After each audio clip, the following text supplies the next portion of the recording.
be strong in this time, son. I'm a survivor. I will survive. I will survive. And I'm a firm believer. We'll forever shine just to stay alive. That simple means it. Nobody can hold me man. Nobody can drain my energy. Nobody can hold me sick. I will not allow negativity. Nobody can hold me man. Nobody can drain my energy. Nobody can. Nobody can. Everybody show me some strength. No weakness. Show me a lion. Put it up. Put it up. Strength. No weakness. Show them who we are. Put it up. Put it up. Strength. No weakness. Show me a lion. Put it up. Everybody strength. No weakness. Show them who we are.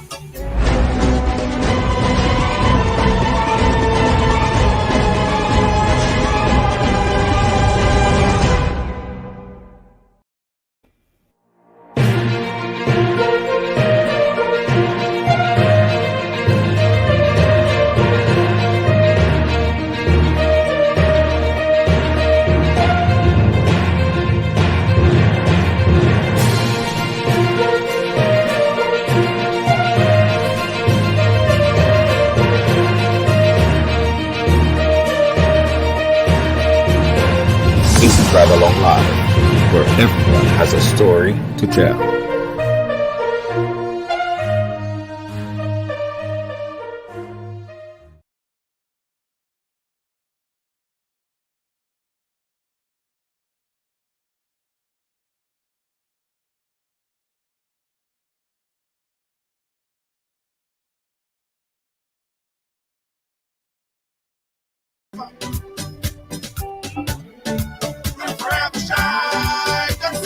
As you come in, guys, go ahead and share the thing. Share the thing, share the thing. Welcome to Ridealong. Welcome to Monday on the ride. Monday on the ride. Let me make sure everyone is hearing me. Everything is good to go. Cooking with gas. How you guys doing? How you guys doing? Welcome one and all to Mondays. I just love Mondays. Love Mondays. How you doing? First up, who we have? Andrea, first up inside the ride. Welcome, Andrea. Welcome, everyone. Guys, let me warn you from the start. Let me warn all you from the beginning. From the beginning, it's going to be a long discussion. It's going to be a kind of lengthy, long pants kind of discussion. We started it yesterday. In fact, we started it about a few days ago. And yesterday, we kind of scratched the surface a little bit. Sunday, we had to do a special program coming right after the Prime Minister reshuffle. There was a lot of discussion up to today into the entire period of the morning and afternoon. There have been major debate going back and forth. So we found the need to come back again and have a part 2 of this discussion. Today on the panel, we are going to be joined by JohnCrow, who is ready and he's just ready and excited to give his opinion and reactions on this. Can't wait to hear his opinion on it. Yeah, JohnCrow, he's here with us. And we also have Mr. Joel Greenidge. He is ready to give his opinion as well on what's happening on the case as it relates to the cabinet reshuffle. And of course, Mr. Gerry Hopkins, who will be joining us as well, giving us all his point of views, his POVs, his opinion on the topic as well. Guys, as I said in the promo, it's going to be the good, the bad, and the ugly, right? It's going to be really a discussion of the good, the bad, and the ugly. Also, I must say that we did invite members of the NNP and the government to make a representation here so we could get kind of like an even discussion on it. But no one was available. We was told that some of the persons who might be in position to speak with us today are not available. Probably we talked to them a little bit too late, or they were just unavailable at the moment. Nevertheless, we are going to be talking about cabinet reshuffle with everybody on the panel here, including you. Yes, you. Yeah, you are part of it. Yeah. So we're going to show you the phone number, and we want you guys to participate. Yeah, we want you guys to participate. Natasha Charles, how are you doing? Big up yourself. Thank you so much. I want to make sure everybody share. Make sure everybody share. Let me do the same thing as well. Everybody share. Everybody share. Oh, somebody. Oh, sorry, Andrea. Someone was on the ride before you. I saw you first. Sorry about that. So big up to everyone that was first, second, third. Lacey J, how you doing? Big up yourself. Team Tom, big up yourself. Bernard Gilbert, big up yourself. Thank you so much. Genevieve Gita, thank you so much, guys. Everyone, thank you for sharing. Everybody share. I want to make sure everyone share because I wanna get the engagement. I want to get the engagement from everyone. So as we said earlier, guys, today is part 2 of the discussion that we had yesterday. Yesterday we had Vincent Roberts and Cassandra Mitchell. Yesterday's special programming right after the cabinet reshuffle. Now today we have a brand new batch of men. These guys are opinionated, and I have to say it at the top. The views expressed by these guys is not necessarily the views of Ridealong, especially the one they call JohnCrow. He does really put his foot in the mouth sometimes, and I might be liable for what he might say. So I just want to tell you, whatever JohnCrow say, that is JohnCrow's opinion, not necessarily the opinion of Junior George or Ridealong Live. Let's go right into it. JohnCrow, welcome to the ride. So how you doing? No, I take offense to that statement. What take offense? Is your business? Is you? How you gonna single me out? So, how you mean? You know why I single you out, JohnCrow? Because you are a regular on Ridealong, and I oftentimes have to defend you and say that is not what JohnCrow said. I feel like the vice president. Sometimes I have to clean up after you. No. But okay, people hear what I say. Okay, I say what I say. Yes. I am not responsible for how you hear or what you hear or what you interpret what I say. And I'm not responsible for what you say. No, I'm saying whoever misinterpret what I say. You know, right. that's their lack of comprehension. Well, JohnCrow, I'm telling everybody from the beginning, I am not responsible for what JohnCrow say. And you're never gonna be responsible for what I say because my opinion are formed in totally different places than where you are. So exactly. But when people make the bogus assumptions about what I say, JohnCrow, we will get sued. Who gonna sue you for? No, but JohnCrow, we'll come back to you. Let me introduce this man. What the jail is this going on there? JohnCrow, hold on. I'm coming back to you. All right. My next friend right here, he's a youth activist. He's very prominent. He's been on the program quite a few times, but we thought it was necessary that we brought him back. Although he have a very bright light in the back of him that making his foreground look a little bit dark. Give us a silhouette. Right. That's a lot better. Mr. Joel Greenidge himself. Mr. Greenidge, welcome to Ridealong. So how are you doing today? I'm good, man. I'm good. It's a pleasure to be back on Ridealong and to be in the company of your two distinguished member of your panel tonight. Oh, yeah, get distinguished now. Nice. Okay. Clean it up, Joel. Clean it up. All right. Clean it up. And also joining us, he's somewhere in Brooklyn, my good friend, Mr. Gerry Hopkin. Gerry, how you doing, sir? Fine, thanks, Junior. Good evening to you, to Joel and to JohnCrow, my cousin, and to all of the folks out there tuned in, logged in, looking at us on Ridealong Live. Yes, absolutely. Thank you guys so much. Let us start from the beginning. I'll get Joel because Joel is on the ground in Grenada. He has first-hand knowledge, witness to what is being said right now following the Prime Minister's the cabinet reshuffle, as many would term. Joel, what was the reaction on the ground yesterday and today following the Prime Minister's cabinet reshuffle?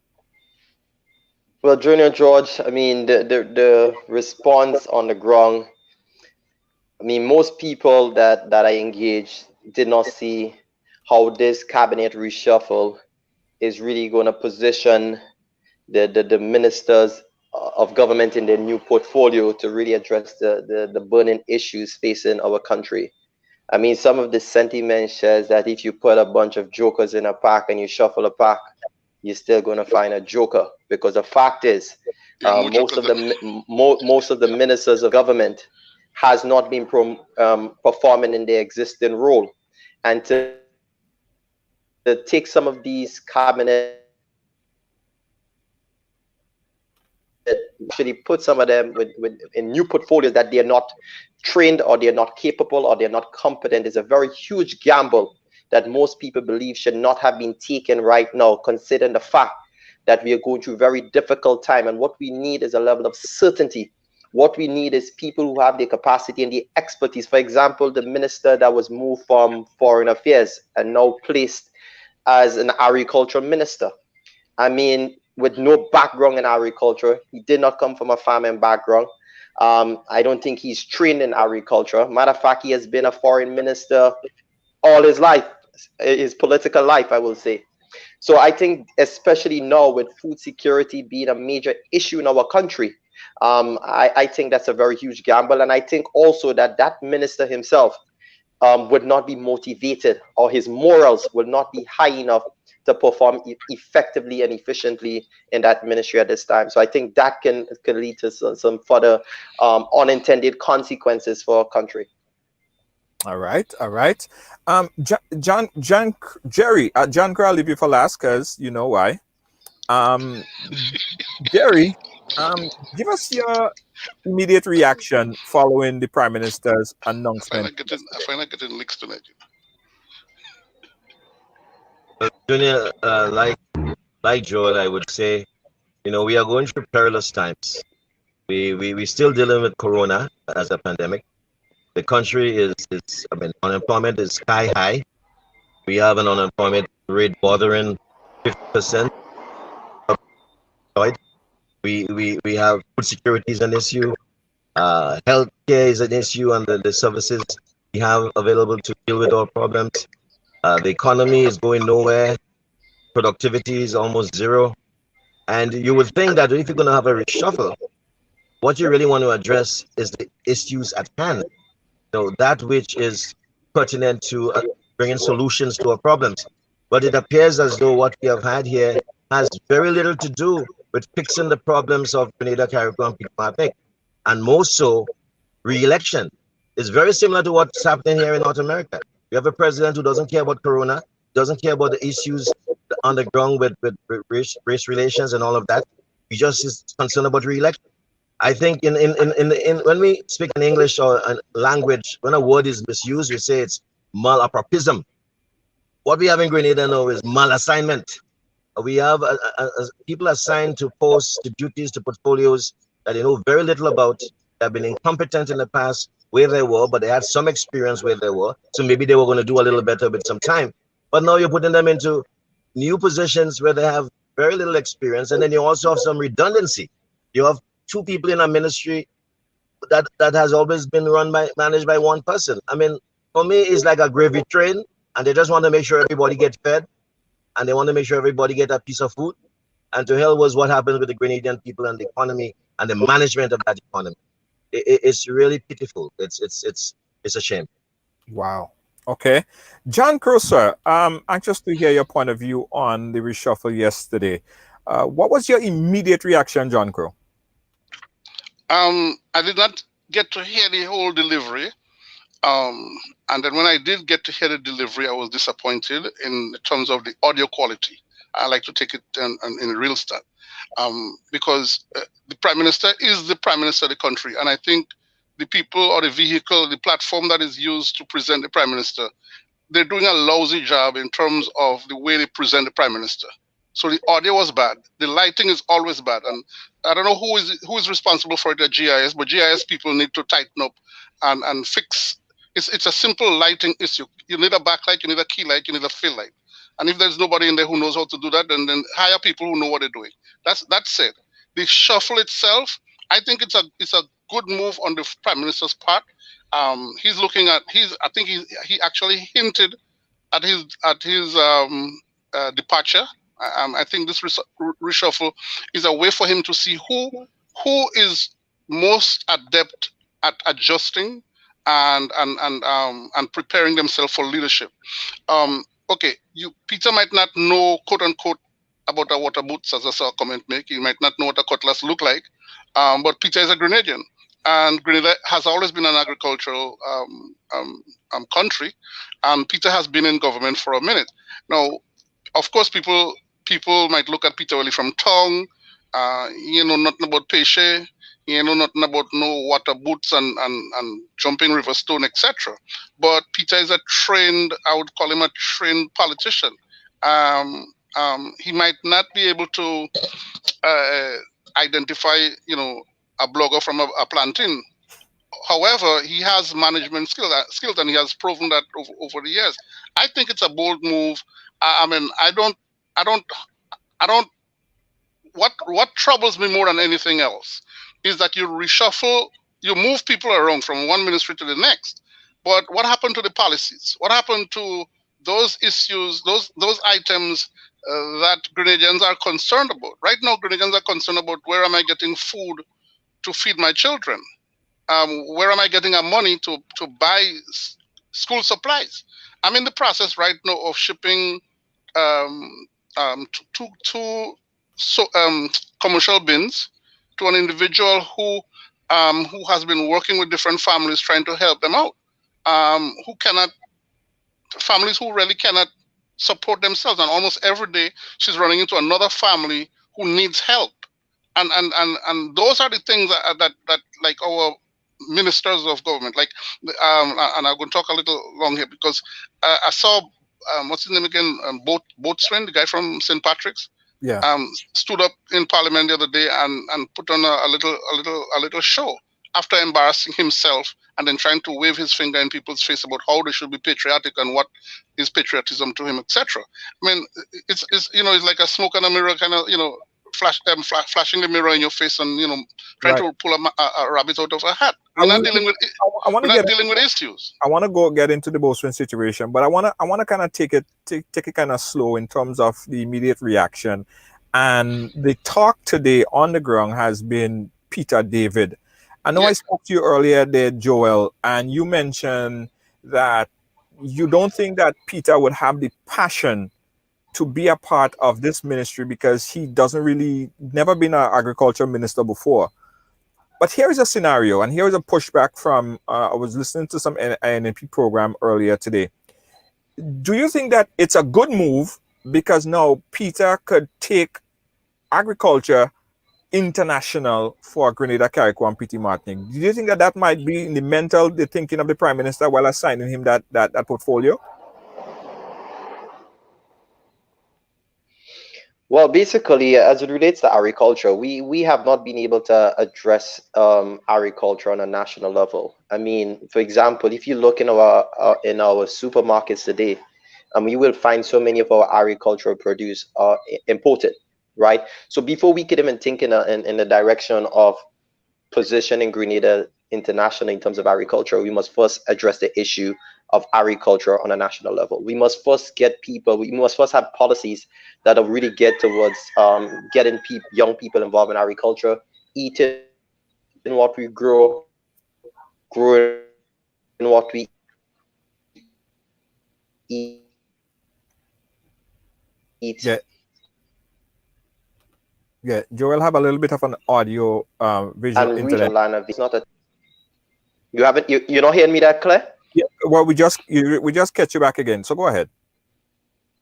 Yeah, what we at this time we don't need apprenticeship. This is not normal times. What you need is people who are well trained, people who have the experience, people who have the competence, the passion, and people who can lead in time of crisis. And in my opinion, putting Peter David, who has been all his political life has been a foreign minister. That is what he has been average at. That is what he's passionate about. And I don't think now it's the time for cabinet reshuffle. I think it was a bad decision by the Prime Minister in terms of really reshuffling the pack. Because, for example, Gerry, whose speciality or whose expertise is an engineer. I mean, he has been performing in the Ministry of Works forever. To take him and put him as the Minister of Finance, what training does he have in economics, in finance? I mean, at this time, you need your best minds, especially in the area of agriculture and in the area of youth development and in the area of economics and finance. Because these are and even health, these are crucial sector at this time in terms of really sparking our recovery and really positioning our country to go to the next level. So that is my position.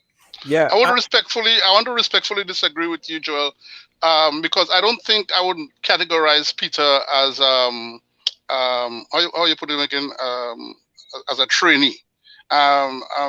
Peter has been in the trenches, be it in the revolution, be it in the and the other party when they were in government, as well as in this current party right now. I would not put him in. I wouldn't categorize him as a newbie. But I think he comes to the table. He brings to the table certain qualities of leadership.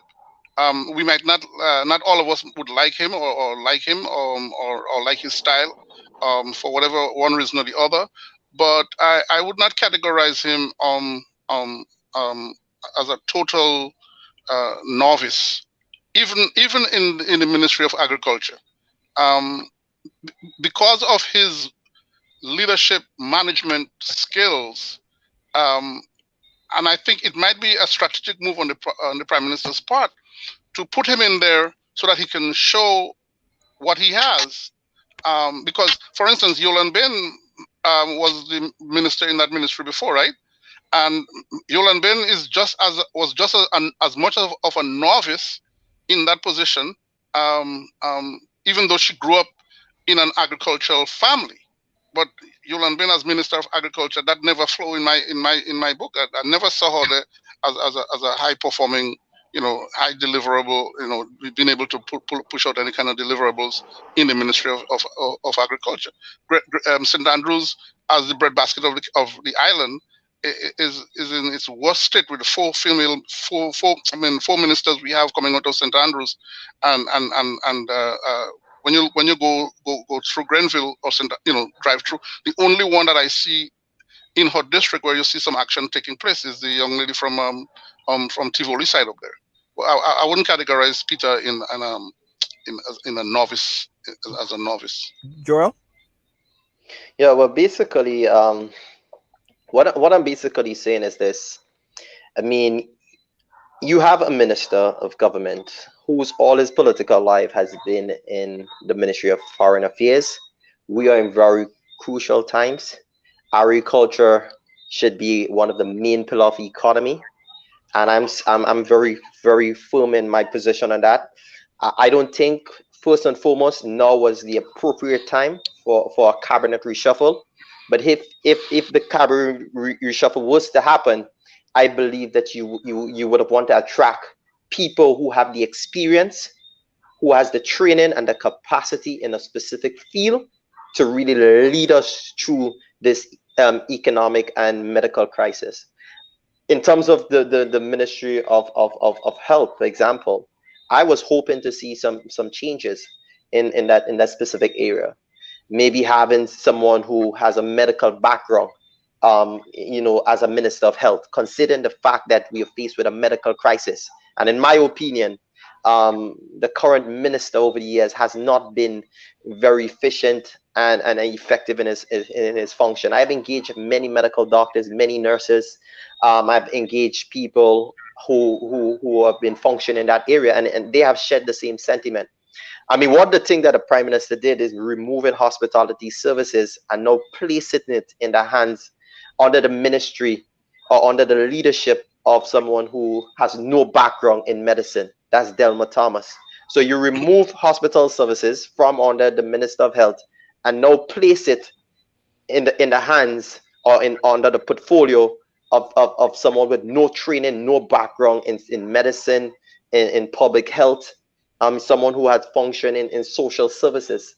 I mean, I don't see the rationale for it. I don't understand it, and I don't know what state of mind that the Prime Minister was in when he made such decisions.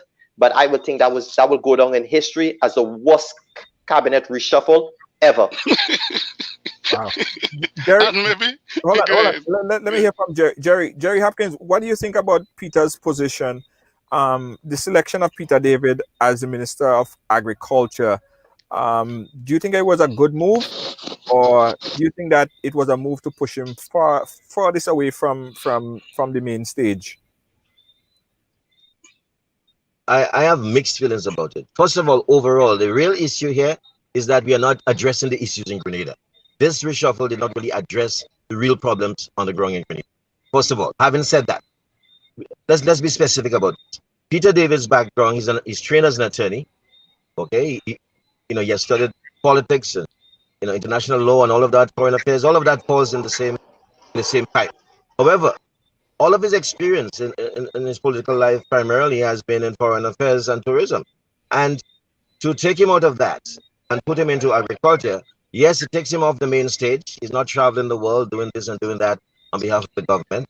And by the way, let's not forget, Peter just did a virtual town hall type meeting just recently, where he was talking about the importance of the diaspora and the need to organize that and get that together. And we had another senior member of the NNP who's been elected multiple times, embarrassing the NNP administration in Grenada and making Grenadians look as if we don't understand the importance of the diaspora community, making some statements that he ought to apologize for. So I thought there would have been, that the Prime Minister would have been very careful to manage that well and not put someone in foreign affairs who can't really handle the situation, and maybe make sure Peter is there to regain some of the lost ground. But here we go. Peter is now in agriculture. No, Peter in agriculture is a different issue. Like JohnCrow said, I mean, there would be experts around that can advise him and assist him in doing his job, and his role is primarily that of a manager. However, there's more to it than that. But if Peter does his job well, and he is able to pull it off in that ministry, it could actually, if the Prime Minister was in fact trying to distance Peter David from the center stage and demote him, so to speak, it could actually backfire. Because if Peter finds the right people and he does a wonderful job in agriculture, with given the problems that Grenada is experiencing now and the need we have for more development in agriculture and agribusiness, in terms of value addition and everything else we need to do, if Peter turns that around, he would take center stage ahead of everybody else. So it is a situation where maybe the intention was to demote him, but he can turn it around and shine and be the only shining star in a constellation of mostly dimming stars that are losing their flicker, that are flickering. So we will see what happens. But I think generally the people of Grenada were underserved by putting people in positions that they have no background in or very little background in. So they have to learn on the job. We want people who can deliver from day one, and that's the problem here. Well, I'm taking a different direction with this, because I'm seeing, for instance, there was a time, and I don't know how much you guys pay attention to history, but there was a time where Clarice Modeste, as a medical doctor, was in charge of the Ministry of Health. And under her tutelage, the Ministry of Health went into a tailspin.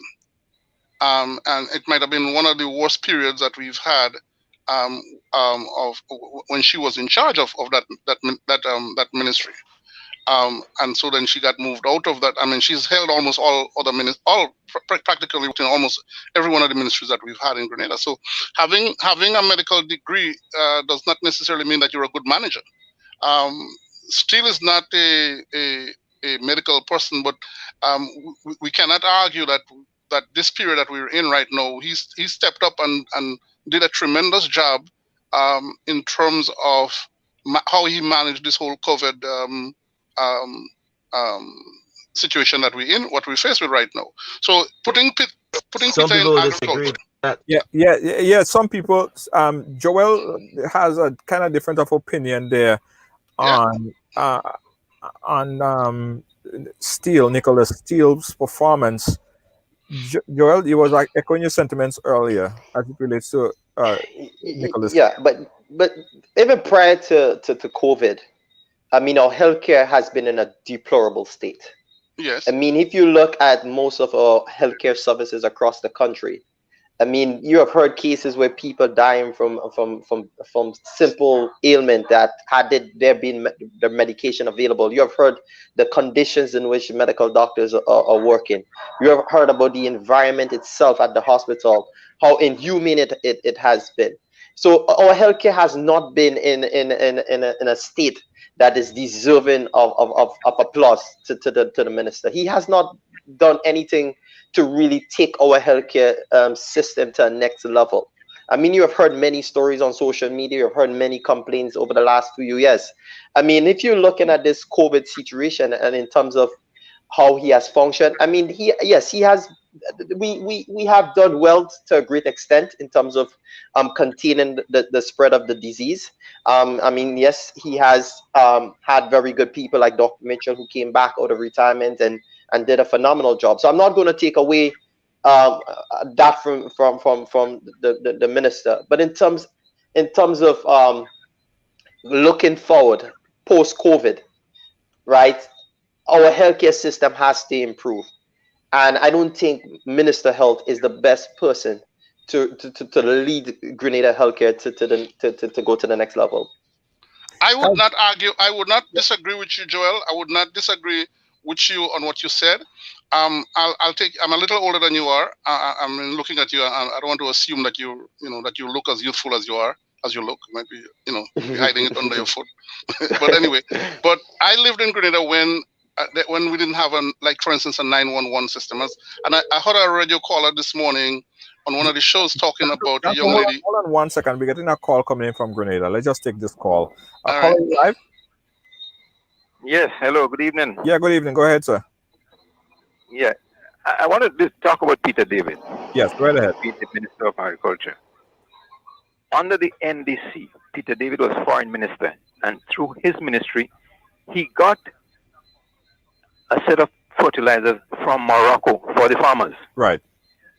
In addition, Peter David owns a farm, so he has experience in farming. You see the guy, but you don't know what is going on, and people are not asking about him. So the point that you putting him in agriculture now is a plus to get further things for farmers, like the fertilizers he got from Morocco, plus other things and other ways in which he can influence to get the whole farming structure up and running better than as it is now. So I don't see what is the problem there. I have no problem with the guy. I mean, it has nothing to do with I like him or not, or the party, but I think he's doing a good job as a foreign minister, yes. And in that way, he was also influencing things for the farmers. So he could continue doing the same thing. That's all I have to say. Hold on. Before you go, let me ask you a quick question. What do you think was the internal thinking mindset of the Prime Minister by putting Peter David into agriculture? I think he was...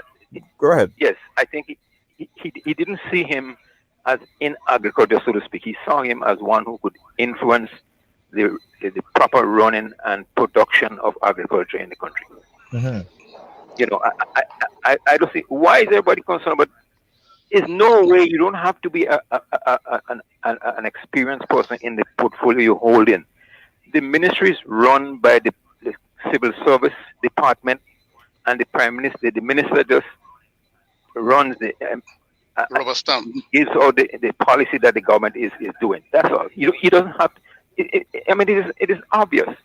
You don't have to take a guy because he's in agriculture to make him Minister of Agriculture. No, you don't have to do that. And it's happened all the time. You don't take a person because they are efficient in that portfolio. But Joel, Joel's point, right? To Joel's point, he was saying about the passion that one would have towards something that they have that love or passion for. Joel, I don't know if you want to reiterate on that passion that. Yeah, basically. I mean, yeah. So, yeah, because passion. Go, hold on, caller, hold on 1 second. Joel, go ahead. Yeah, so basically what I was saying at this time, right, to move a minister from an area that he has been, as you said, he has been functioning in his current capacity very effective. He was able to bring tremendous benefits to Grenada based on his ability, his charisma, his drive, his passion for foreign affairs, and his ability to network and make things happen. So he has been efficient and very effective in that capacity, right? Especially at a time right now when Grenada does not have the resources we need. We need someone who can access resources from the international community, and also someone who can engage the diaspora, which he has shown his capability of doing, right? To remove that person. And the same fertilizer you spoke about, because of his ability to negotiate, he was able through his networking out there, being able to access those fertilizers from Morocco. So he was effective out there as a foreign minister, based on what you're saying. Well, to remove him, where his concentration and his focus will now be in Grenada as an agricultural minister, right? Could deny Grenada. Who says that? Some of the access to resources. If the current foreign affairs minister does not have the capability to get that job done. Listen, who says that he's bound to be in Grenada at all times as a Minister of Agriculture? What if an agricultural information conference is called? Who do you send? Not the minister? Yeah? You send the minister. I don't see that happening anytime soon, though. What do you mean you don't see that happening? What do you mean you don't see it? Don't fight, Caller. I said I'm not. I mean, the discourse is good. I'm The not discourse is good. Go I'm ahead, not caller. seeing that. I'm not seeing that happening anytime soon, caller. He has done something for farmers before as foreign minister. Yes. So who says that he has to be? He can't have he can handle. So he can multitask then. You can be. Well, I mean, what I will say to you, caller. What I will say to you, caller. At this time, our agricultural sector is on its bending knees. Food and nutrition security is at a threat in this country at this time, and this global economic crisis and this medical crisis is exposing. Let me finish. Is exposing the failure of the government to address the issue of agriculture. If the government was serious about agriculture, we would not have a budget. One point. We would not have an agriculture. Caller, hold on, caller. Caller, I was making one point. Go ahead, Joel. I was making one point. If the government was so serious about agriculture, right, and the government put the agriculture under the portfolio of Peter David, for the last 7 years, the budget allocation for agriculture would not have been 1.1% of the budget for the last 7 years. For the last 1.1. Let me ask you something. Caller, do me one favor. Of $1 billion budget. Caller, do me one favor. Turn down your background audio because I'm hearing your background audio a little bit loud and it's kind of messing with the broadcast. Okay. Right?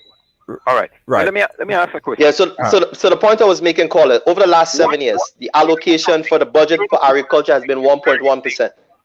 Well, name one item where you think agriculture is not doing any good in the country. Name one. I mean, give me a scenario. What scenario are you looking at? What sort of scenario do you look at? After 1 or 2 months after. Let me give you a typical example. After 1 or 2 months during this COVID period, our food security was threatened. Well, it's a bad example because of the COVID. Everybody has to keep their distance and no, but the COVID, you know what the COVID did? You know what COVID did? Let me give you one example.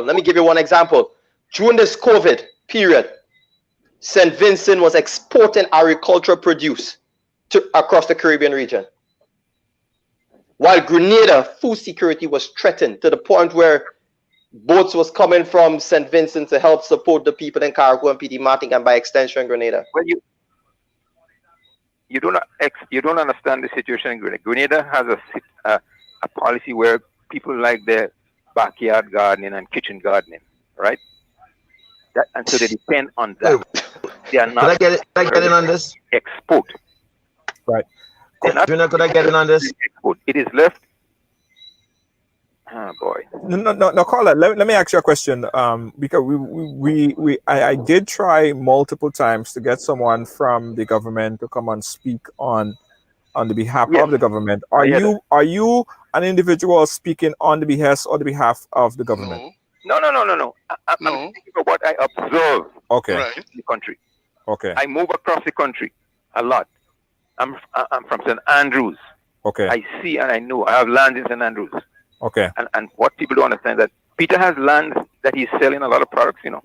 They don't know that. Right. Okay. So because he's not there in the land with a cutlass, that means he doesn't know agriculture. Is that what he's saying? And he's a novice? That's bullshit. You know? Okay. The man has lands. He sells products. Pineapples, pumpkins, and other things. I know for a fact. So okay. You see, Junior, we cannot stay outside. Yes. We cannot stay outside of Grenada and assess what is happening. No, we're not saying. No, we're not saying assess. No, caller. Caller, I take offense to that. Caller, I take offense to that. I was with you up to that point. Up to that statement, caller, I was with you. You got wrong. You got in a wrong direction right here, so go ahead. All right, caller. That's a wrong statement right here. That's what most of you are doing. No. You're not in Grenada, but you're assessing what is happening. No. But you see, okay, let me wait. I will pick you up here, caller. Caller, you willing to listen? You willing to listen? JohnCrow. Huh?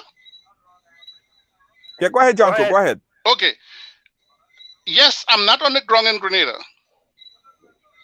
And yes, I am not on, like, I cannot take a bus from Grenville and be in St. David's in 15 minutes because I'm not there. 90% of the time, things happen in Grenada. And people like me, whose air is on the ground, is able to call Grenada and say, look at what just happened in St. David's. I'm not in Grenada. So then, and that is a mistake. That is a mistake. Hold on. That is a mistake that a lot of Grenadians make about. Hold on. That's a mistake. Wait. That's a mistake that a lot of Grenadians make about those of us who live outside of Grenada. That they think that because we're not on the ground, that we can't have an assessment. No, wait. You got to listen. Two of us going to sing together. We can't talk at the same time. Two of us cannot talk at the same time. You two of us talking at the same time, but nobody else. Let me tell you something about that, JohnCrow. I'm not making no mistake. No, let me tell you something. Let me tell you something, Colin. No. What I'm saying wrong. No. You said it. You said exactly. I can play back the tape. I can play back the tape. Right? What I'm saying that you have to be on the ground in Grenada to assess agricultural situations. No. You can stay outside and assess the agricultural situations. That's not true. That's not true. Caller, tell me how you do it. Caller, tell me how. Have a great night. Joel is on the ground. Let me tell you, JohnCrow just donated how much thousands and thousands of dollars to medical supplies, medical facilities in the General Hospital. He's not on the ground to assess medical supplies or medical needs. Right? Okay, all right. So you insulted the diaspora by saying that. Caller, have a very good night. Well, thank you so much for your call and your input. All right. Gerry, you was going to say something. Gerry? Yeah, I wanted to say a couple things. Are you hearing me, Junior? Gerry, you have a problem with your audio. I don't know if you're going to Bluetooth. I don't know what you're doing, but your audio ain't singing too good. So you're not hearing me right now? You're singing in and out. Just try again. Are you hearing me now? Is your phone going to your Bluetooth in your car? If that is no. It's not on Bluetooth. Well, you sound kind of far. But go ahead, Gerry. Go ahead. It's long distance. I don't know what the problem is. But if you're hearing me, I'll go ahead. If you're not, I'll just just come back. Go out and come back in. And we want to get your point because I really want to get your point of view on this. So I'll go out and come back in.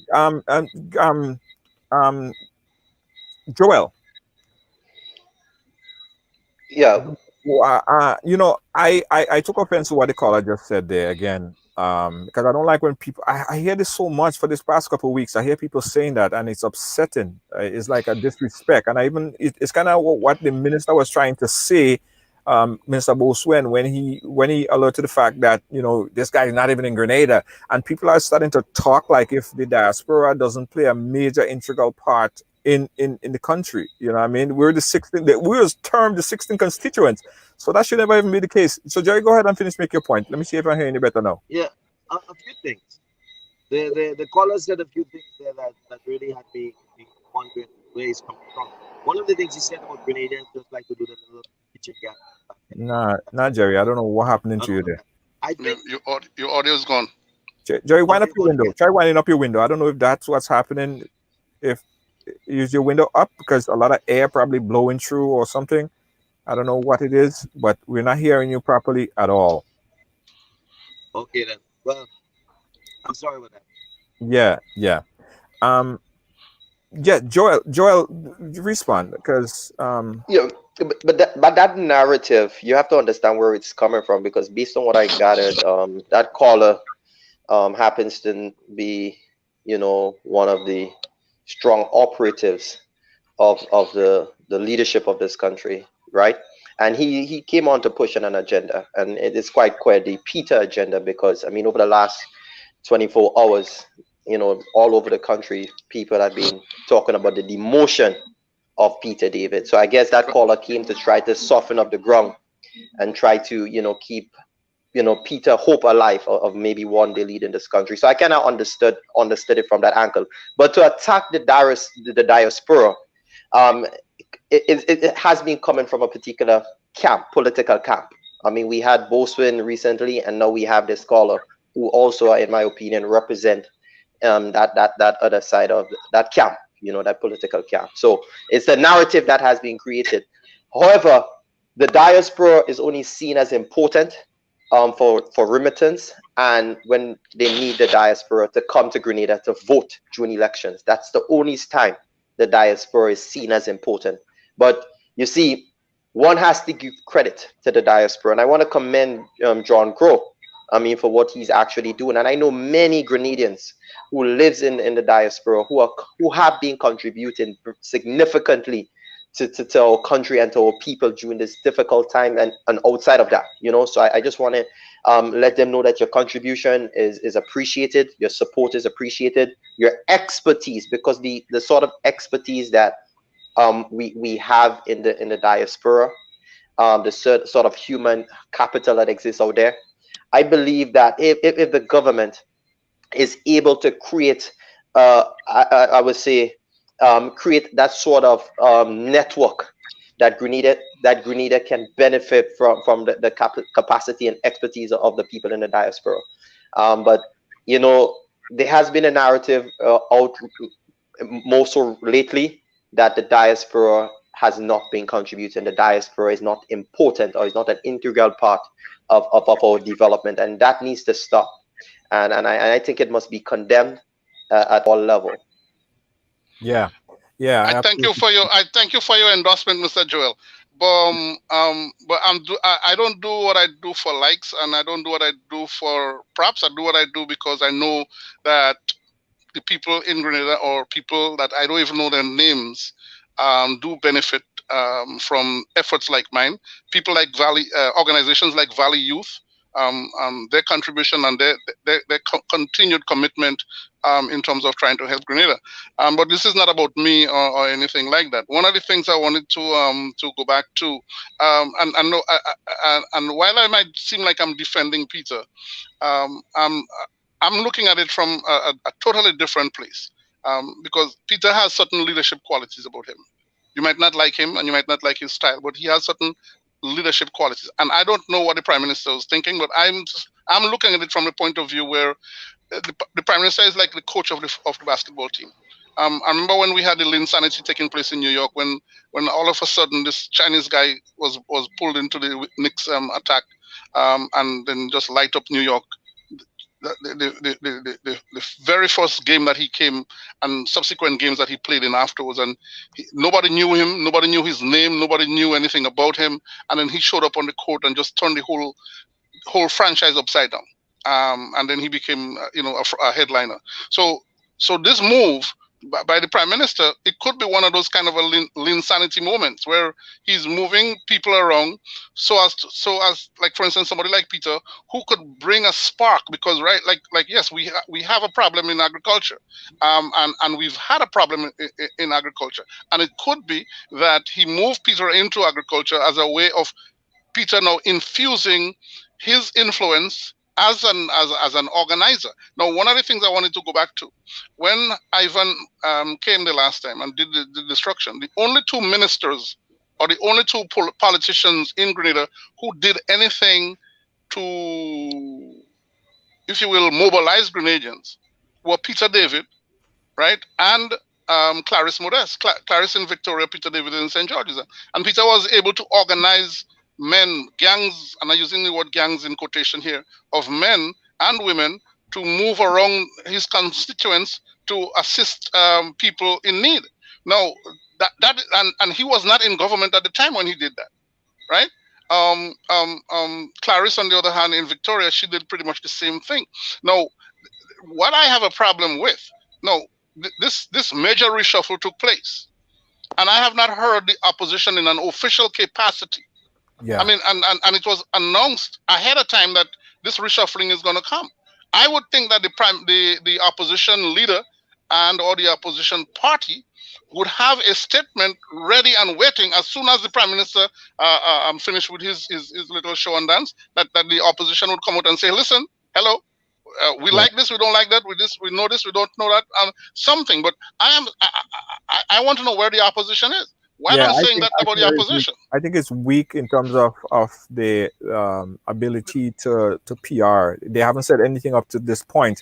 And in fact, well, yesterday we had someone who was so-called representing the NDC, but I think by now they should have made a statement, a general Official, statement, an official official statement, and that statement. has not been made. Jerry, you back with us?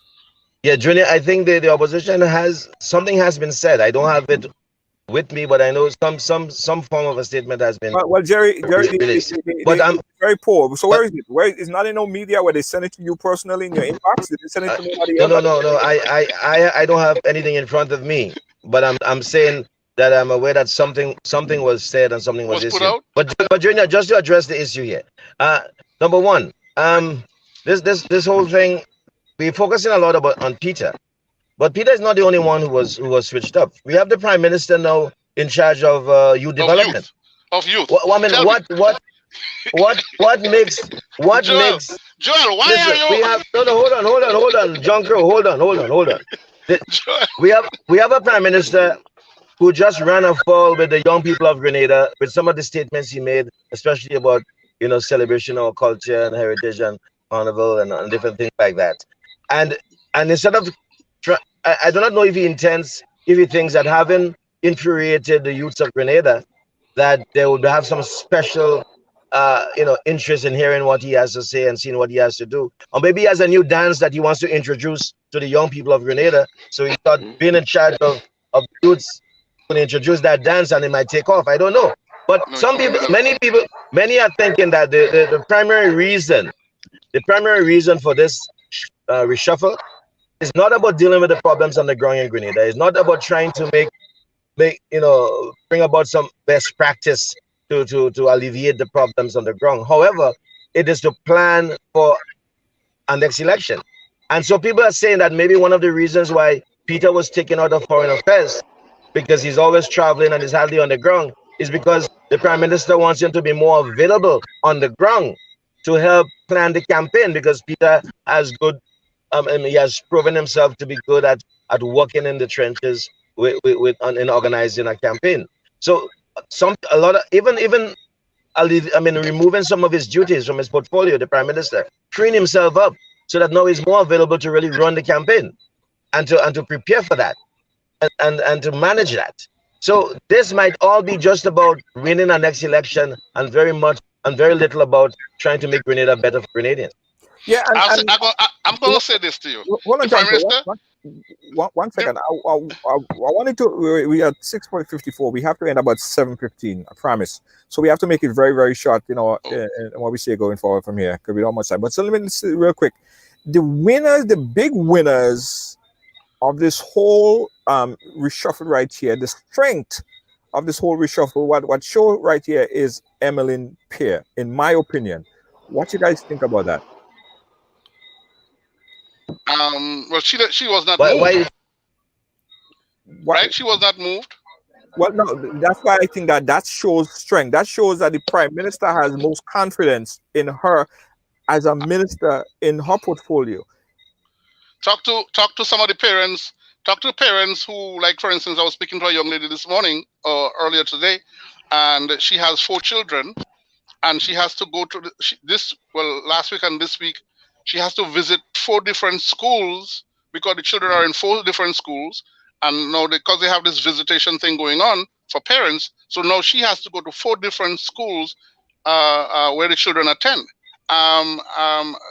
If you talk to parents or principals, you will hear a different story coming out of their mouths in terms of her management skills and when I say winners, let me clarify. When I say winners, I mean the Prime Minister having the most confidence and the strongest in the mind of the Prime Minister. I'm thinking that to leave Emmeline Pierre there, right, it kind of boosts her confidence and his confidence in her in terms of what she has been providing. Joel, what you think about that analogy? Well, in the Prime Minister's address, he spoke to succession planning, right? Yes. And succession planning, I believe that he's basically saying that, okay, when he look within his cabinet, I mean, the average age of most of his ministers, I guess, are in their 60s, right? I mean, Emmeline being one of she and herself and Kate being 2 of the youngest ministers in his cabinet, he's now thinking about the future, right?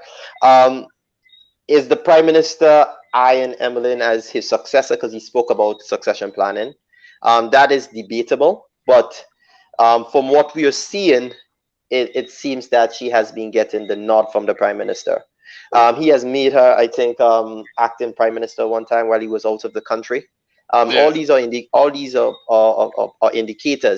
as to his confidence in her. Is she effective as a minister of education? That might be another debate. But from what I have been hearing from teachers and many of the parents, she has not been a good minister of education. And that is a major concern, especially at this time in which many of our students are getting left behind. To keep her in that position, in my opinion, is a big failure of this reshuffle, right? Because you needed to put someone in that position that can really manage the whole situation that our educational system is currently faced with during this crisis. And Emily has shown that she's not quite capable of managing the situation with our educational system at this time. I have a question. I mean, I don't know if anybody knows this, but which of the ministries has the biggest budget right now? Budget. Huh? I can't remember off my head right now, but I know agriculture is at the bottom of the table. Or if anyone that's watching could give us that information, that would be helpful. But it's a good question. Probably tourism. And that tells you where the government. I could be. Yeah, I think it's tourism. I think it has to be tourism. So that again, I go back to Peter. So chances are that putting Peter in there, then Peter could attract the kind of money that is necessary to pull agriculture out of the hole that it's in. Well, let me take this. I was going to talk about that before, but I want to speak on it now. We do not have a consul general in New York. Do you realize that? Yeah. And we have not had a consul general in New York now for a couple of years now, and no one seems to want to address that. And as well as the ambassador to the OAS, who is in Washington, is actually lives in I think she lives in Florida, and so that what does that signal in terms of us in the diaspora and how they view us as quote unquote Grenadians living outside of Grenada? And this government has really and truly, like, okay, you talk about a shipment that I made I made recently, and whomever they have as representative, I've yet to have a conversation or a phone call from anybody that says to me, well, JohnCrow, I heard that you're doing this, or I heard that you did that. How can we help? Not that I'm looking for the help, but you will think that that with a 40-foot container, $1 million plus worth of equipment, that you would hear something from somebody. Nimrod Olivier, he recently sent home a set of beds, hospital beds, right? Yeah. And know that he didn't get no phone call from anybody, in terms of saying to him, well, how can we help, or how can we be of assistance? I'm getting ready to ship another 20-foot container or so with some more equipment. I'm getting, and I'm asking, let me just put a plug in here. I'm begging people to go to Caribbean Classroom or go to my page and please go onto the, how do you call the thing again? GoFundMe page. Yes. And then please make $5, $10, $100, $20, whatever you can. It helps. Yeah, John, so just send information to us, and we'll make sure that we publish that out there, so everyone would get a link directly and they'll support. And of course, it's a great initiative. It's always a great initiative from the diaspora to support Grenada. Well, what I was saying though is that our quote unquote consulate offices in North America, like I tried calling Washington, and I tried calling that the woman, I think her name is Yolande Smith. I thought I had a rapport with her, that a good rapport with her, and that I could get her, on the phone and explain to her what I was doing. I get a call back from someone telling me that she's the one who handles her social media, bling, bling, bling, bling, and I'm still waiting to get a call back. Right. You know, and I'm saying to you that the disrespect in terms of the caller just now, that disrespect goes from the top. That Right. like I'm glad to hear Joel said what he said just now, that we only think of the diaspora whenever we quote unquote could use them or use us. Unfortunately, and like for instance, remember when it was okay and they come to and they have meetings. No, maybe Gerry could answer this question. JohnCrow, we go in short on time. Okay, I have one. This is it, and I go get off and shut up. Yeah. But when they have meetings and they pass the hat, right, and they collect monies and so forth, where does that money get reported, or does that money get reported to Grenada, and where does it go? Well, none of us could answer that question, but I'm sure someone that might be watching will be able to. Generally, guys, panelists, is there anything good about this reshuffle? Is there anything that is a good something that we could give the prime minister or give anybody? Kudos, yeah, this was right, or this was sort of okay. Joel, I'll start with you first. Hopkins, is there anything good that you see coming out of this reshuffle? Yeah, I find it very questionable. I'm trying to be as objective about it as possible, but we have to keep it real. Yeah. Grenada right now, people of Grenada are going through hard times, catching the nenen. Okay, families sending the children to school can hardly do it. The school books, because we no longer have the same program we had before for school books, uniforms, the bus fare. I mean, the unemployment, all of that, the food security issues. So let's deal with the problem at hand. It doesn't appear as though the motive for doing this reshuffle was to see how we can tweak things and make life better for Grenadians and bring to bear the talents, strengths of certain individuals, put them into positions where they can deliver and really make a difference. For me, it appears it's all political expediency. It's all about doing what can serve succession, plans of the prime minister, what serves the NNP best, what serves the preparation for the next election best. And that is not how you govern a country. That is not how you're accountable to a people. You do what's in the best interest of the people, not what's in the best interest of your political party. And so I have a lot of concerns about what has been done and how it has been done and the timing of it. Timing is a very important issue. Let me also say before I close that lots of people have been doing a lot of good to benefit Grenadians in terms of charitable donations and so on. I've been a part of several initiatives. We have a Making a Difference initiative with folks like Kristen Grant and Cheryl Vincent and Burgess Quacko and myself.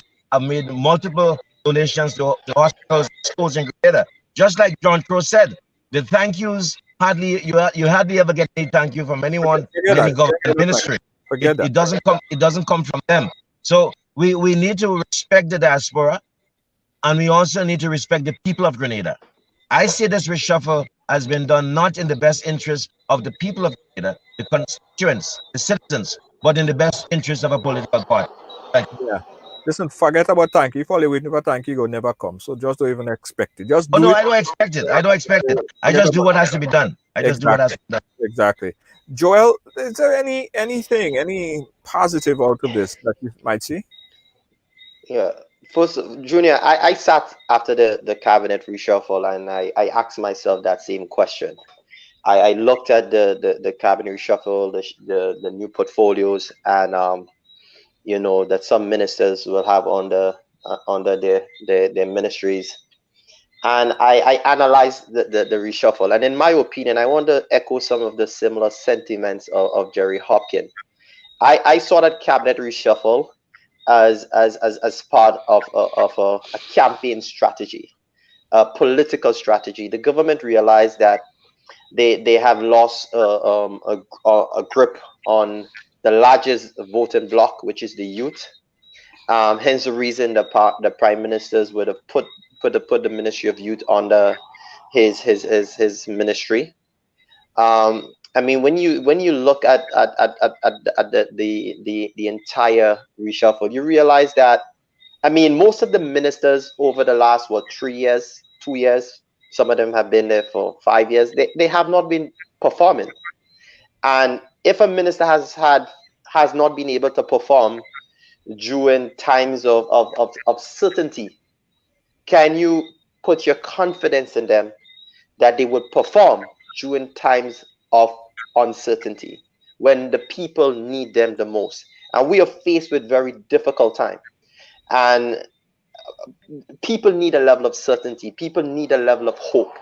People need ministers who can deliver on results, who can create policy directions that can help with our recovery. And that is what we have not been getting. People need ministers and parliamentary representatives that can really come on the ground and really connect with the people and understand the concerns, the challenges, and the pain of the people, and really create the hope, the opportunities, and that can aid in our economic recovery. And that is what we are not really getting from our government. And I don't think that cabinet reshuffle, in my opinion, can really deliver that. I would like it to happen, honestly, in my opinion, because Grenada will stand to benefit. But my main concern is that if you cannot deliver during times of certainty and in times of global prosperity, in my opinion, I don't see how you can perform in a time of uncertainty when the world is faced with a serious crisis. I mean, I don't see the current ministers of government as good crisis managers, because many of them was absent for their constituents during this time of the crisis when they needed them the most. Some of them went into hiding. So it is very unfortunate. And I think what I must applaud the diaspora, had it not been for the people in the diaspora, the great people like Gerry Hopkins, yourself, and JohnCrow, and the many Grenadians in the diaspora, JohnCrow, and the many Grenadians out there who has been able to mobilize resources, and as little as it may be, and really provide that support to our people during this time. I mean, I don't know how we would have come out of this. I don't know how some people would have actually make it. So it's really painful, but I think we need some sort of actions, and we need it now. We need some sort of change, in my opinion. We need some sort of change. Yeah. JohnCrow, we're going to end with you. I say I see it as a positive. It's a chance that the people who got moved into these new positions, it's a chance that the Prime Minister, I would say, is now, he has his clipboard out and he's making notes as to who is really and truly stepping up to the plate. Now, because what happens is when we get into position, a lot of us, right, we get comfortable and we don't think of ourselves as, well, we have to perform on the highest level. Now, for instance, Peter is comfortable in foreign affairs because he's been doing this all his life. Who else got moved? Delma Thomas, right? She's been doing great work with people in the people position. She got additional responsibilities. Yeah. Right, I'm saying that I'm Gregory Boeing is now Minister of Finance. So putting these people in these key places, if I will call it, and I don't see that move on Peter as a demotion. I mean, I'm not in the demotion department, but I'm saying that the positive for me is that they are now the light on the microscope is now turned on, and they have to now perform in these new places under some new conditions and prove themselves and show the leadership qualities that they have or don't have. That is my take on it. And they have to know. I mean, okay, they might not have been performing at A level before, and now they are forced to do a lot better than they've been doing. Well, my question is, what forced them? What would force them now if they wasn't forced before? Because they're in a new spot, and the spotlight is on them. Okay, the spotlight is on them. Okay, guys, listen. Yeah. The spotlight has always been on them. Yeah, I don't see why we make them perform more now than then. I think that as placed in a position, you should always perform. Not wait until Junior. But for example, before they had more resources and they did not perform. Now with limited resources, faced with a major crisis that calls for creativity and innovation. Yes. I mean, that is they have not demonstrated that during times of certainty, during times of access to the resources. They have not demonstrated that. And so if you now look at most, if you do a SWOT analysis of the ministries for the last 5 years in terms of the efficiency of those ministries or any innovative ideas that came out of some of those ministries under some of the same ministers, you will realize, just do your own analysis. Tell me any Joel, ministry within the last 5 years that you can Joel, see with certainty how you have seen a great improvement. You have seen that minister has been working tirelessly. You have seen the benefits on the ground. The tangible benefits is being felt on the ground. The ordinary man can say Joel, that he you has should have seen said an improvement. when you say SWOT analysis, you're talking about strengths and weaknesses. let Yeah, people know what you're weaknesses. talking about. Yeah, definitely. So, I mean, looking at the strength, the weakness, the opportunities, and the threats. I mean, now they are faced with a threat. Let's see what they're going to perform. And so we gotta wait. We gotta wait and But see. I'm not gonna hold my breath on that. I can tell you that for sure. Okay. No, please don't. Guys, thank you guys. Thank you, JohnCrow. Thank you, Joel. Thank you, Gerry Hopkins. Thanks to the viewers, the many folks that share this program. We are gonna keep looking at, keep paying attention to, keep reporting, and keep talking about this issue. This is not gonna go away. Whether a minister is sitting as current position or they was moved to a different portfolio, we expected them or we expect them to perform the same way. All right, but nevertheless, we are going to continue to monitor all that's happening. That's why we say everyone have a story to tell, because a lot of times we get calls all the way in New York, right? And sometimes the constituents could reach us here in New York before they reach the minister, and that is sad. That is freaking sad, right? When somebody's calling, I'm like, so did you go to your minister to the office? Yeah, but nobody answering the phone. Nobody answering the phone. But Hey, Junior. Yeah. When you just before I go, I wanted to say one thing. Permit me to say this. On Wednesday, the 23rd of this month, folks in New York, please, North America, complete the census before the 30th of this month. I have a final blitz. We're calling it a call to action, and we're having it on Nostrand Avenue at Newkirk. We're going to have a live press conference with community leaders, and we're going to display all of the PSAs we produce with the message of the importance of completing the census. They're going to be on a big screen. We're going to have the census represented by the regional director. We're going to have New York City represented. We're going to have all of those who care about bringing home the bacon to New Yorkers, Caribbean Americans, African Americans, Latinos, come out from 5 p.m. on Wednesday the 23rd on Nostrand Avenue at Newkirk. It's all about empowerment. We're going to keep telling everyone more about it. I saw someone that put up something that say, invite Kate to the show. And listen, guys, let me say this right now. I start to feel kind of bad, right? So, well, you could correct me if I'm wrong, right? I've been trying for the past couple weeks to invite someone from the New National Party to please come on the program, right? I don't want to feel like they don't want to come on the program. I ain't want to feel that way. I ain't want to feel like they don't want to come on the program. I made a call today and I was turned down by 4 different individuals. Now I'm calling again and I'm asking, and if anyone have the other connection that could make the calls for me. We want to hear from a representative. We want to hear from someone in PR. We want to hear from people that have opposing views. I don't just want to hear one set of music in my ear. I want to hear from both sides, and that's how we get progress in this place, right? So to everyone or anyone that represents the New National Party, if it's something all you feel like all you don't want to come and ride along, or I did something to you, or you feel like whatever the case might be, let me know. Just inbox me. Don't avoid me now, please. Now, only making me feel bad now. Don't read my message and then just don't respond, please. Now. You know what I mean? Let me know what's going on. I would like to have someone to come and defend and talk about the position of the government. Okay, please and thank you. Someone make it happen for me. I don't know what next I could say or what I could do. I just need some. I need a post. What, Junior? JohnCrow have links. JohnCrow might be able to pull that off. Yeah, links can help me in this instant. But anyway, I'll try again. But thank you, Joel. Thanks, Gerry Hopkins. Yeah, no problem. Appreciate it. It's always a pleasure, man. It's always a pleasure. And before I go, I just want to big up all the people in the diaspora, man. People in New York, Toronto, United Kingdom, wherever you are. Once you're Grenadian in the diaspora, big up yourself. Enough love. Thank you so much. Thank you so much, Joel.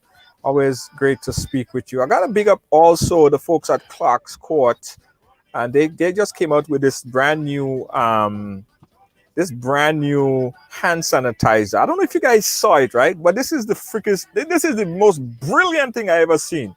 This is bottled and produced by Clark's Court, right?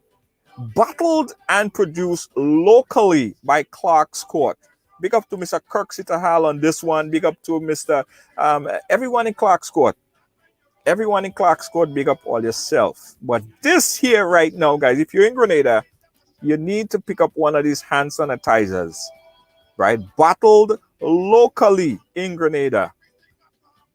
Locally. You see it? You see it? Get it right now, guys. I'm going to put a number on this, well, in the Ridealong post, in the Ridealong page, where you guys could get this hand sanitizer locally made in Grenada. 70% alcohol by volume. It is made and produced in Grenada. Love it, love it, love it, love it, love it, love it, love it, love it. Got it, guys. I'm going to put the information where you guys could pick up one, and it's only 10 EC. It's only 10 EC. And you could go and get it right now. All right? Yeah, nice packaging, right? Look at it. Look at it. Look at it. Hand sanitizer locally made in Grenada by Clark's Court. Mr. Nichols, Kirk Sitahal, and the crew at Clark's Court. Big up all your whole self. And only remember that they also had the, of course, they have Amazing. Amazing is just amazing, right? And they also had the, that cleaning. Yo, Clark's Court is just taking this thing to a different level. Clark's Court is taking this thing to a different levels, yo. And I got to applaud that. Progress is a must. So get the hand sanitizer, guys. Get one for your family. It's only 10 EC. 10 EC. And in this time that we're living in, you need one of this in your bag. Keep it in your bag and keep one in your car. Get two. Get one for your bag and get one for your car. That's what I'm talking about. Big up to Clark's Court and the folks there, Grenada Distillers. Also, guys, I got to tell you about this. I want you guys to support this, right? Now, a brand new app called Emoji, right? Emoji.com. It's not even .com no more, because now Emoji has an app. Yeah, Emoji has an app. So if you have an iPhone or you have an Android phone, you could go to your store right now and download Emoji. Yeah, but let me tell you about Emoji. Emoji is a social media platform. It's kind of like Facebook, right? But it just have more stuff. It's like how you know, Caribbean people talk and Caribbean people behave, and how we celebrate and how we conversate. That's Emoji. So I want you guys to download Emoji. It's in the App Store right now. It's inside of the App Store right now. Go and download Emoji, spelled E-M-O-O-G-E. Yeah, E-M-O-O-G-E. It's Emoji. Emoji, brand new social media platform. I'm telling all you. So now we have the social media platform, which is Caribbean thing. Caribbean thing. Our thing. Support our thing. A mouthful said, yeah, guys. Thank you so much for being a part of the family. Thank you so much for sharing. Lacy J, is it available in supermarket? It is. It is. I'm going to paste the link where people could purchase the where you could purchase the hand sanitizer in Grenada. Check on the Ridealong page, and I'll put the number there where you guys could go and pick it up. It's mad, it's wicked, it's nice. Thank you, guys. Peace out. I gotta go. What does I have to say? Oh, if you have a business, stop keeping your business a secret, yo. Stop keeping your business a secret. All right. If you have a business, you need people to know about your business. You can't keep your business under your pillow. You can't keep your business under your bed. You have to advertise your business. Advertise your business on Ridealong Live. Listen, the last time I checked, we had over 5 million views within this time frame that Ridealong page been up. A lot of views. Get your business established. Send your business viral. Right here on Ridealong Live. Advertise on Ridealong Live. It pays to advertise. It don't cost nothing. It pays to advertise on Ridealong Live. What else? Don't forget to check out this show, Rise in the Morning.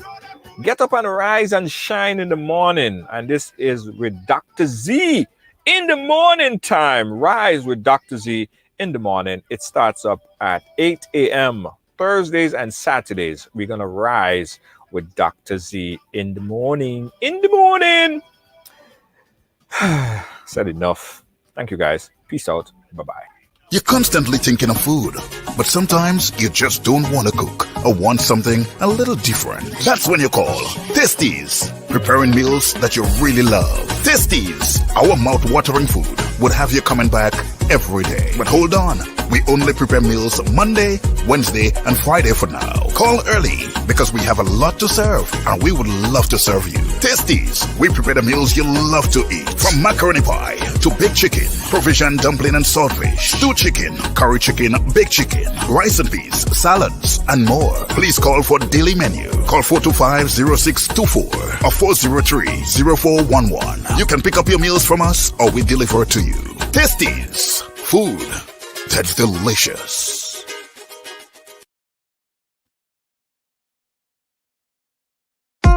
Hey, did you know that the census is due this year on April 1st? And guess what? This time we can finally count as Caribbean.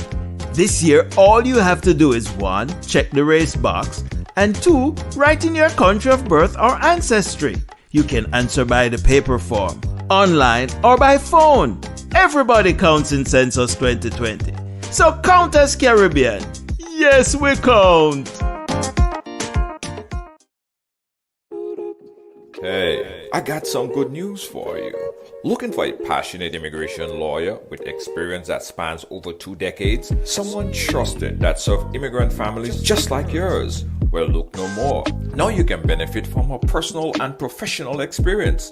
Diane Winter Funde. Schedule a consultation now and get assistance with your immigration journey. Specialize in adjustment of status, B1 business visa, B2 visitors visa, consular processing, deportation defense, naturalization, and more. Give us a call today at 813-815-3529. That's 813-815-3529 or online at winterimmigration.com. Attorney Diane Winter Funde. Law done differently.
Ridealong Live, where everyone has a story to tell.